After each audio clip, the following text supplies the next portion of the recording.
बिहार और मिथिलांचल की हर खबर देखने के लिए यूट्यूब चैनल सर्च करें, सब्सक्राइब करें और बेल आइकन दबाएं।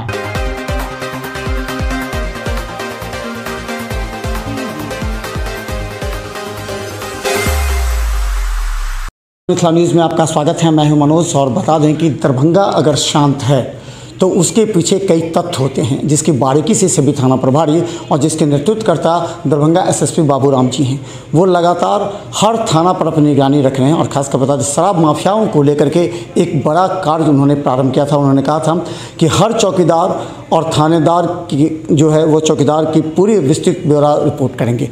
आपने एक शराब माफियाओं पर अंकुश लगाने के लिए किया था, उसका नतीजा भी यह होगा। देखिए, शराब माफिया को लेके समय समय पर ड्राइव चलता रहता है और इसमें बहुत कुछ टाइम के बाद हमारा काम करने का तरीका भी बीच बीच में बदलता रहता है। जैसे अभी कुछ दिन पहले हम लोगों ने सभी थाना को निर्देश दिया है कि सभी चौकीदार से ये अंडरटेकिंग लें कि उनके क्षेत्र में कौन कौन शराब माफिया काम कर रहा है। और अगर कोई चौकीदार ऐसी रिपोर्ट देता है कि उनके एरिया में शराब की कोई बिक्री कारोबार नहीं हो रहा है, तो और बाद में उनके क्षेत्र में कोई शराब पकड़ी जाती है, कोई माफिया गिरफ्तार होता है, तो संबंधित चौकीदार के ऊपर भी एफआईआर दर्ज करने का निर्देश दिया गया है। जो माफिया के विरुद्ध एफआईआर दर्ज होगी उसमें चौकीदार की संलिप्तता मानते हुए आपराधिक षड्यंत्र की धारा लगाते हुए चौकीदार का नाम भी एफआईआर में दर्ज किया जाएगा। और ऐसे कुछ मामले हम लोगों ने पहले हुआ भी है। रमसल्ला में एक जगह है जो केवटी थाना और सदर थाना का बॉर्डर पड़ता है, वहाँ कुछ शराब की बरामदगी हुई थी। उसमें हम लोगों ने पाया था कि वहाँ देशी शराब का निर्माण हो रहा था और हम लोगों के पास ये मानने का कोई कारण नहीं कि ऐसी जगह पे शराब निर्माण की जानकारी चौकीदार को ना हो। तो उसमें जो है चौकीदार के नाम पर भी एफआईआर दर्ज की गई है। 10 चौकीदार को अभी तक हम लोगों ने निलंबित किया है। एक को बर्खास्तगी हो चुकी है विभागीय कार्यवाही कंप्लीट होने के बाद, और कुछ चौकीदारों के विरुद्ध जो है विभागीय जाँच की कार्रवाई जारी है। तो अभी मुख्यालय का भी निर्देश है कि चौकीदार की ये प्राथमिक जिम्मेदारी है कि वो अपने गांव, अपने क्षेत्र के बारे में, शराब माफिया की गतिविधियों के बारे में सूचना थाना को और संबंधित पदाधिकारियों को दे। अगर वो ऐसा नहीं करते हैं तो इसके लिए उनको दोषी मानते हुए कठोर कार्रवाई की जाएगी। इसके अलावा हम लोगों ने थानावार, गांववार प्रत्येक थाना में शराब माफियाओं की इस धंधे में लगे सभी लोगों की सूची भी बनवाई हुई है। हालांकि इसमें नए नए नाम भी जुड़ते रहते हैं, तो इसको लेके आसूचना संकलन करने और कार्रवाई करने का निर्देश भी सभी थाना को दिया गया है। एक थाना क्षेत्र के शराब माफिया हैं हमारे यहाँ, जिनके ऊपर 6 केस अभी तक दर्ज हुए हैं। हमारे ज़िला और पड़ोसी ज़िलों में मिलाकर कुल 6 केस दर्ज हैं। इनके विरुद्ध संपत्ति जब्ती का प्रस्ताव भी हम लोग तैयार कर रहे हैं। नाम नहीं बताएंगे गोपनीय रखने के लिहाज से। और भी जो दूसरे बड़े कारोबारी हैं उनकी संपत्ति की आसूचना संकलन करने का निर्देश थाना को दिया गया है, ताकि ऐसे शराब माफियाओं की संपत्ति जब्ती की कार्रवाई की जा सके। इसके अलावा कुछ ऐसे लोगों को चिन्हित किया गया है जो जेल से छूटने के बाद दोबारा इस काम में संलिप्त हो जाते हैं। ऐसे लोगों की जमानत रद्दीकरण करने का भी अभियान हम लोग चला रहे हैं। और कुछ केस को हम लोगों ने स्पीडी ट्रायल में भी रखा हुआ है, ताकि जल्दी से ऐसे लोगों को सज़ा दिलाई जा सके। सर, अभी तक उसमें कितने थानों ने, चौकीदारों ने अपना क्षेत्र के शराब माफियाओं के नाम दर्ज कराए हैं? हालांकि ये एक्सरसाइज समय समय पे पहले भी हुई है, तो कुछ चौकीदारों ने नाम दिए हैं, कुछ चौकीदारों ने शून्य रिपोर्ट दी है। अभी क्राइम मीटिंग हम लोगों की 1 सप्ताह में होने वाली है। क्राइम मीटिंग में इस बात की समीक्षा की जाएगी कि चौकीदारों ने जो रिपोर्ट दी है वो कितनी विश्वसनीय है और कहाँ पे कार्रवाई की ज़रूरत है। खासकर बता दें कि शराब माफियाओं ने कोयटी में एक बड़ी कार्रवाई कर दी थी और स्कॉर्पियो से एक पुलिस कांस्टेबल की मौत हो गई थी। उसके बाद दरभंगा एसएसपी काफ़ी नाराज़ दिखे थे। उन्होंने तुरंत ही सभी थाना को आदेश दिया था कि ऐसे शराब माफियाओं पर कड़ी कार्रवाई करें और तुरंत शराब जब्ती के साथ गिरफ्तारी करें। तो उसके बाद खुद उन्होंने ऐसे पुलिसकर्मी को श्रद्धांजलि देते हुए भी कहा था कि इस पर कार्रवाई होगी। उस मामले में सभी गिरफ्तारियां हम लोगों ने उसी रात में कर ली थी। उस रात में हमने पूरे अनुमंडल के जो आसपास के जितने थाना थे, सर्किल इंस्पेक्टर, डीएसपी, हमारा सीआईटी बल, सभी लोगों ने रात भर रेड की और सभी लोगों को उसी रात गिरफ्तार कर लिया गया था। और ये जो शराब माफिया थे, ये लोग हमारे बॉर्डरिंग ज़िला मधुबनी ज़िला के एक थाना क्षेत्र के रहने वाले थे। सभी एक ही गांव के रहने वाले थे। तो उसमें कार्रवाई हम लोगों ने त्वरित रूप से पूरी कर ली है।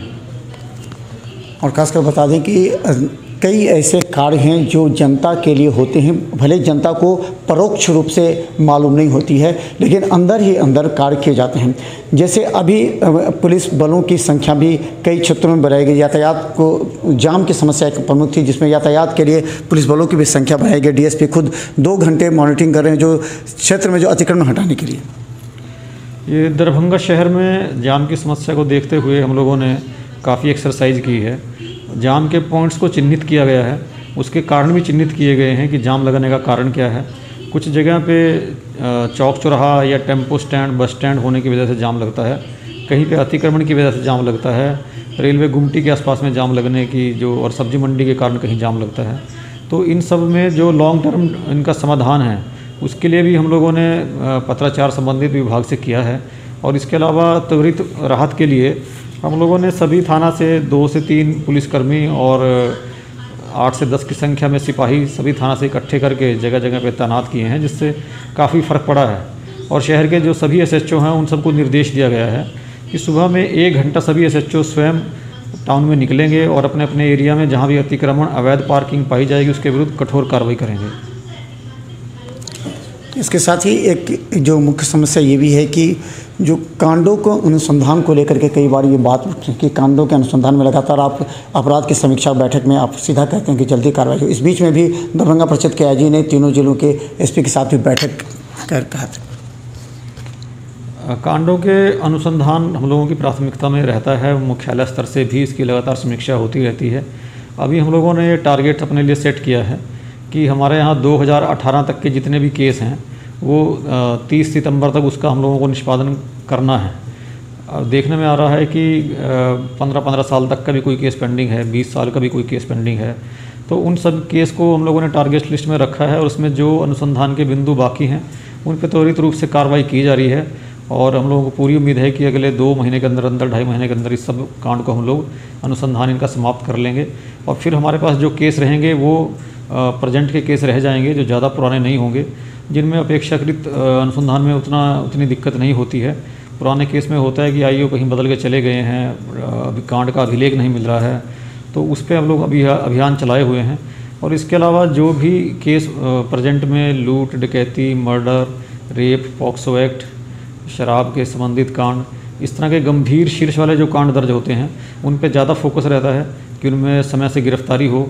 अगर गिरफ्तारी नहीं हो पा रही है तो वारंट निकाल कर और कुड़की जब्ती निकाल कर उनकी कुड़की करके कांड का निष्पादन किया जाए। तो इसका लगातार निर्देश दिया जाता है। पिछले 2 साल में हम लोगों ने 6000 से जो संख्या हमारी 6000 थी लंबित कांडों की, उसको हम लोग 2300 पे ले आए हैं।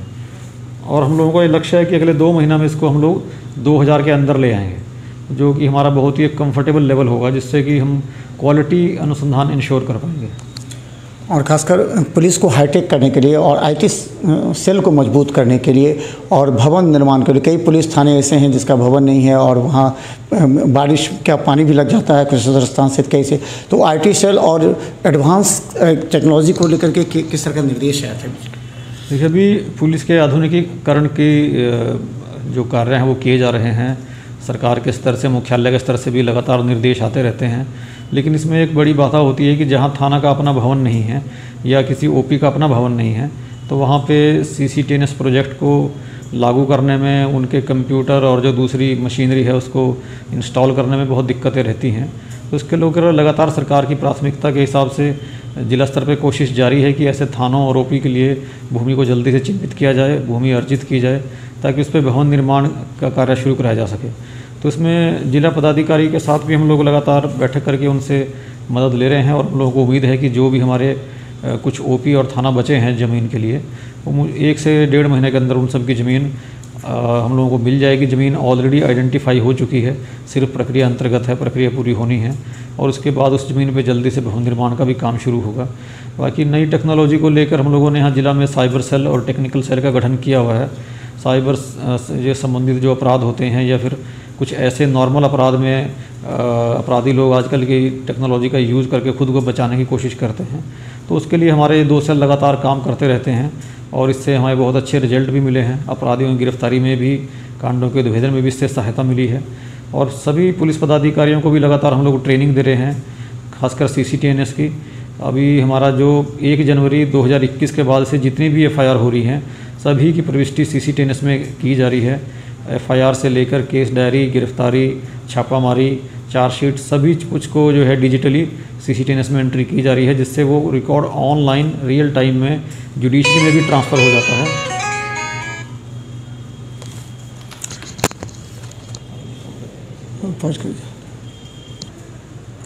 और आप देख रहे हैं कि दरभंगा में अपराधियों के बीच भी दहशत है, क्योंकि लगातार कई ऐसे आरोपी गिरफ्तार किए गए जिस पर वारंट पहले से भी था और वो फरार चल रहे थे। ऐसे दरभंगा पुलिस ने ऐसे वारंटियों की गिरफ्तारी की है। कई ऐसे कांडों में संलिप्त अपराधियों की भी गिरफ्तारी इस बीच में हुई है, जो पुलिस की उपलब्धि मानी जा रही है। जितने जो हमारे पुराने केस हैं उन पे तो हमारा फोकस है ही, इसके साथ साथ जो संपत्ति मूलक अपराध हैं, लूट है या डकैती का केस है या मर्डर का केस है, रेप का केस है, इन पे लगातार समीक्षा की जा रही है। लगातार टीम गठन करके इनमें अपराधियों की गिरफ्तारी के लिए छापामारी कराई जा रही है, जिसका काफ़ी अच्छा रिजल्ट देखने को मिला है और काफ़ी कांड में ऐसे लोगों की गिरफ्तारी हुई है जो कई साल से फरार चल रहे थे।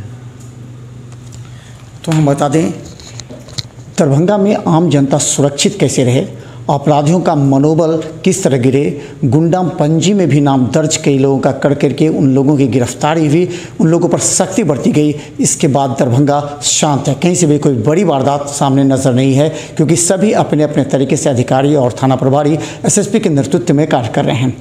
देखते रहिए बिहार मिसाल न्यूज़, हर अपडेट खबर यूट्यूब में, क्योंकि हम रखेंगे आपको अपडेट। धन्यवाद।